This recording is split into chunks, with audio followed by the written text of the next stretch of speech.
Praise the Lord. இன்றைய பலப்படுத்தும் வார்த்தை எரேமியா 17வது அதிகாரம் 14வது வசனம். Jeremiah chapter 17 verse 14. கர்த்தாவே என்னை குணமாக்கும், அப்பொழுது குணமாவேன். Heal me Lord and I will be healed.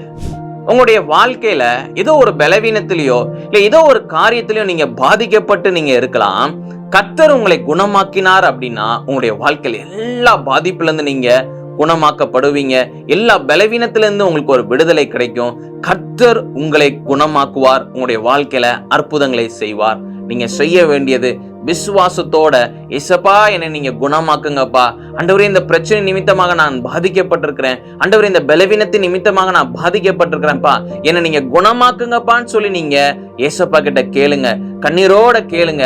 அவர் நிச்சயம் உங்களை குணமாக்குவார். உங்களுடைய சரீரத்துல காணப்படுகிற எல்லா பலவீனங்கள், வியாதிகளிலிருந்து உங்களுக்கு ஒரு விடுதலையை கொடுத்து கர்த்தர் உங்களை சுகமாக்குவார். கர்த்தர் உங்களுடைய வாழ்க்கையில பெரிய காரியங்களை செய்வார்.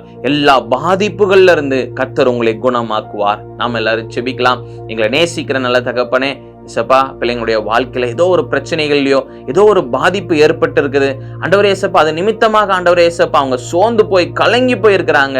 ஆண்டவரே இயேசப்பா, ஏதோ ஒரு பலவீனத்தின் நிமித்தமாகவும் ஆண்டவரே வியாதி நிமித்தமாகவும் ஆண்டவரே இயேசப்பா கலங்கி போயிருக்கிறாங்க, பயந்து போயிருக்கிறாங்க. பிள்ளைங்களை குணமாக்குங்கப்பா ஆண்டவர். எல்லா பாதிப்புகள்ல இருந்து பிள்ளைங்களை ஆண்டவரே இயேசப்பா நீங்க விலக்கி வைங்க. பிள்ளைங்களை குணமாக்குங்க, ஆசீர்வதிங்க.